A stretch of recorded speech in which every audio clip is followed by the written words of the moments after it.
How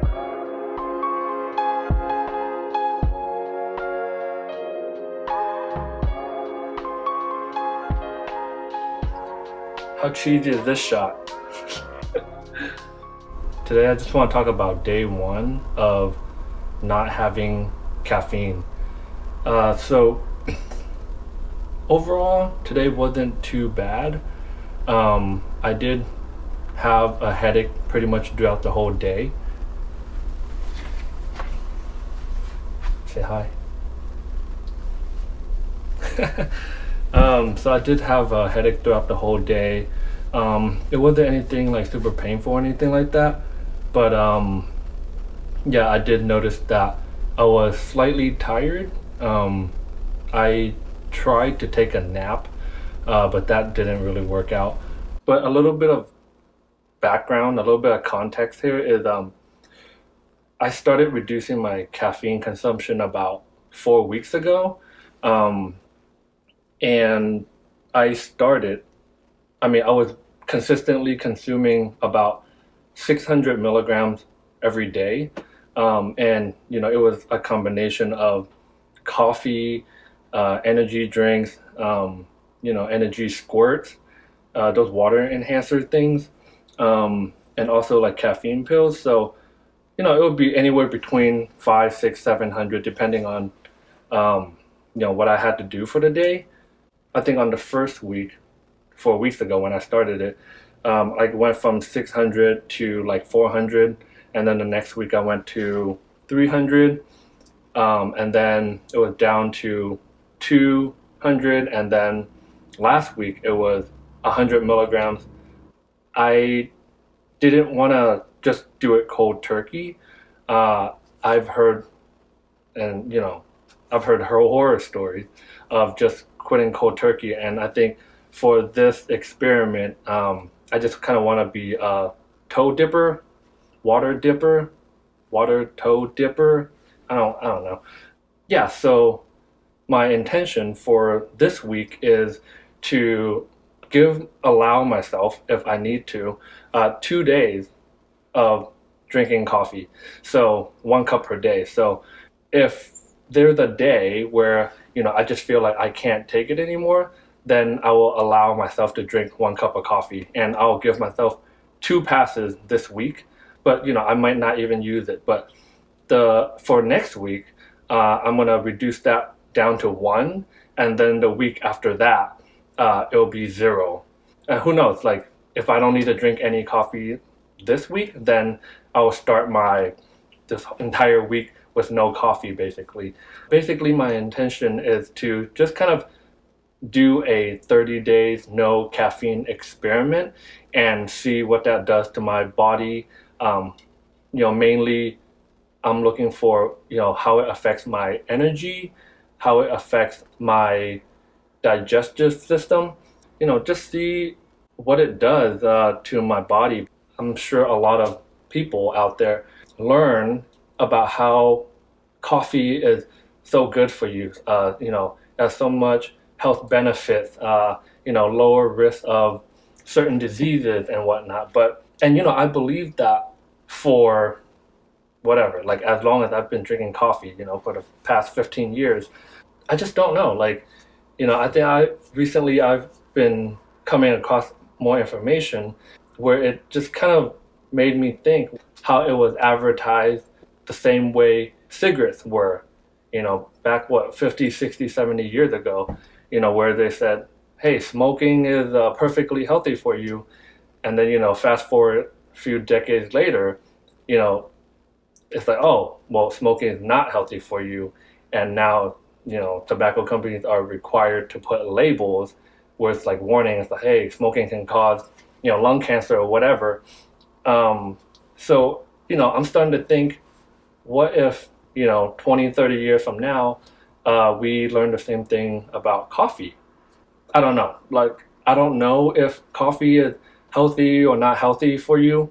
And I think like the whole point of this experiment is not to, be like a conspiracy theorist, but more of take note and see what it does for me and, my physical and my mental health. Is coffee really the culprit here, or, is it really as good as we're led to believe? But yeah, I'll see. Like hopefully I will survive this. But yeah, stay tuned.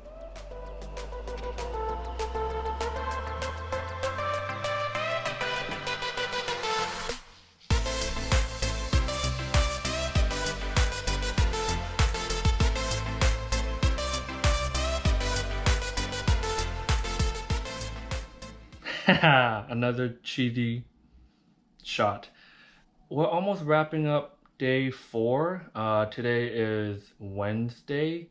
I started my no caffeine on Sunday, so it's about to be 4 days, and not much has changed since day 1. I don't have headaches anymore. The first couple of days, they were definitely more noticeable.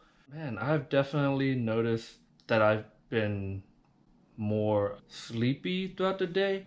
I mean, typically, when I was drinking coffee, I wouldn't even notice it because it's like, well, once I feel a slight onset of, tiredness or, I'm yawning or getting sleepy, then it's like, well, straight to the caffeine. So, man, just saying that I think is kind of crazy to just realize like I've gone through my life so many years, operating in that mode where it's like I never even allowed my body to, you know, be at its normal state and just go through the motion and, emotion of just feeling tired or sleepy.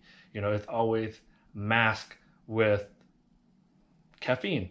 Maybe this is how it's supposed to be, for my body to just be, tired throughout the day. Or, maybe it's part of the caffeine withdrawal. So throughout this week, I've definitely taken a couple of naps, which helps.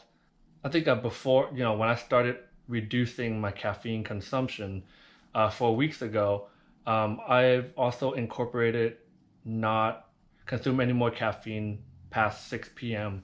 And what I've noticed, and even now with no caffeine, is my body just gets sleepy and tired, starting from whatever 9, 10 p.m. Whereas normally, I would still be drinking coffee at like 8 p.m. or whatever. So it's like I'm still working and doing stuff, until like 11 p.m. And I'm like, okay, well, maybe time. That's the cat feeder. All right, well, my cat's eating his dinner, so you might hear some chewing. Uh, but yeah, like back in the day where it's like, I'll be working until like 11 p.m. and I'm like, okay, like maybe it's time to like actually try going to sleep soon. So, I'll like whatever, shower, brush my teeth, and then I'll go to sleep. Um, not really necessarily feeling tired, but more of, out of like necessity. I was like, okay, well, I should at least sleep. Whereas now it's like, oh wow, like my body's actually like feeling tired later on in the night. So yeah, that's just like one thing I've noticed. Just like the natural feelings of my body feeling tired and sleepy, and not like masked with like just pumping more stimulant. Um, so yeah, another thing I've noticed is I've been snacking less. So I'm one of those people where after consuming caffeine, I will get hungry like really fast, and if I don't eat something, then like I'll start getting like crazy jitters and just like shaking. So that's why like for me, caffeine when it comes to weight loss, man, it's tricky because for some people caffeine suppresses your appetite, and it aids in your weight loss. But for me, it's like it makes me super hungry, so I end up eating a lot. So because I was, such a heavy caffeine consumer, it made it hard for me to cut weight when I was, dieting, basically. Not gonna lie though, today was probably one of the most tempting day that I wanted to just make a cup of coffee. I had set up for myself that I would allow myself to drink um, coffee twice this week if I really needed to. And I got enough sleep yesterday, but for today, like for some reason today, I just really wanted to make a cup of coffee. Um, I don't know if, well, I didn't. I didn't, and it's like 7:30 p.m. right now, so I'm not going to. But um, the whole I'm having the whole debate with like drinking coffee or not this week. I put it there as like a fallback in case like I get like crazy crashes or like something crazy happens. So I'll have that like safety or whatever. But I would really like to actually just not drink any coffee for this week. So I can actually use this week as, my starting 30 days no caffeine experiment, instead of waiting for another week or two. So we'll see. But definitely I was super tempted, and we'll see how this goes.